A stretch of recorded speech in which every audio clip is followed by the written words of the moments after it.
L'épisode du fils prodigue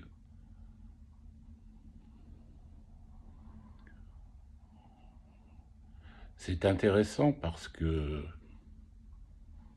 ça renvoie sous nos yeux à l'effectuation du nœud broméen. Il n'est pas le fils qui revient vers son père ayant dépensé seulement son héritage.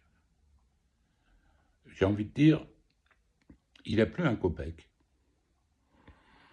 Il a brûlé tous ses navires. Et le voilà maintenant revenir au domicile paternel. Pour faire court, son père lui ouvre la porte et lui dit « Mon fils préféré ».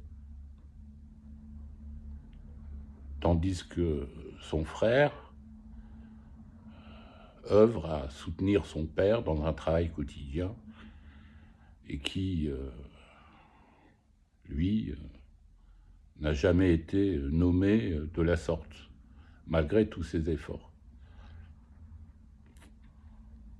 Alors, pourquoi mon fils préféré, relatif à ce fils manant, qui a dilapidé son héritage? Bien justement,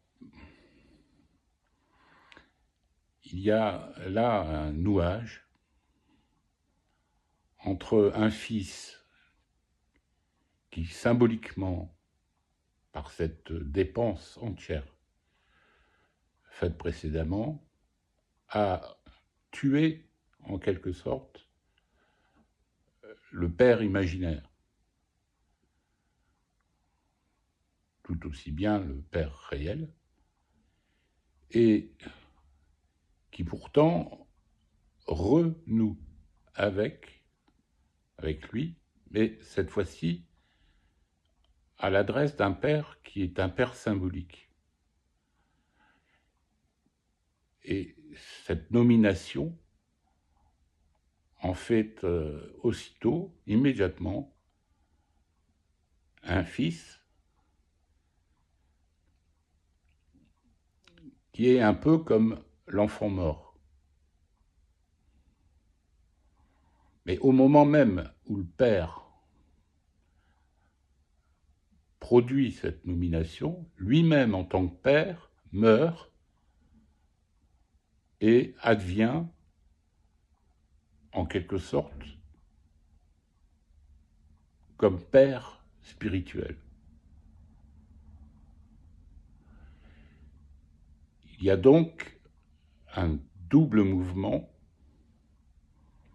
et de déliaison sur le modèle oedipien, remplacé par un ternaire qui se dispense du symptôme oedipien. Un ternaire au sens de celui de la Trinité,